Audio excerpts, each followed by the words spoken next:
नमस्कार दर्शकों, मैं नंदिनी आज आप सबके समक्ष एक और अपनी स्वरचित कविता प्रस्तुत करने जा रही हूँ। काश उन्हें अंदाज़ा होता कि जीवन मिट जाएगा, काश उन्हें अंदाज़ा होता कि हाथ छूट जाएगा, तो वे कभी न सफ़र करते उस विमान की सीट पर, तो वे कभी न सफ़र करते उस विमान की सीट पर। काश उन्हें मालूम होता कि बस ये अंतिम उड़ान है, काश उन्हें मालूम होता कि ये बस 2 मिनट की ही उड़ान है, तो वे ना कभी सफ़र करते उस विमान की सीट पर, तो वे ना कभी सफ़र करते उस विमान की सीट पर। अरे जाने से पहले कितनी ही बातें करनी होंगी, जाने से पहले कितनी ही बातें करनी होंगी, अपने जीवन साथी संग, अपने जीवन साथी संग कितनी ही राहें चलनी होगी।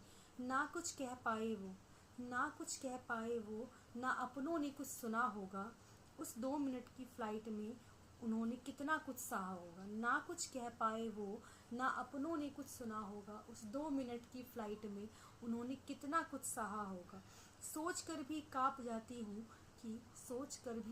जाती हूँ कि उस दिन प्लेन में क्या क्या हुआ होगा।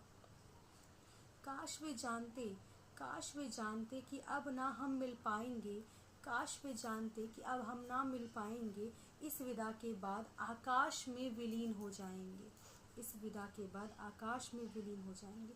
तो सब कह देते अपनों से, तो सब कह देते अपनों से जो उनको कहना होगा। परिवारजनों के ऊपर तो दुख का सैलाब आया है, परिवारजनों के ऊपर तो दुख का सैलाब आया है। जिनको हंसकर विदा किया, जिनको हंसकर विदा किया, अब बस उनका शरीर आया है, जिनको हंसकर विदा किया, अब बस उनका शरीर आया है।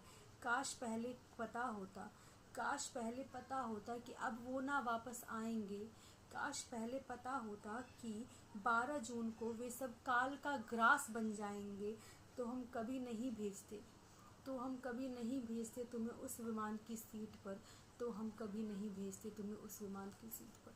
धन्यवाद।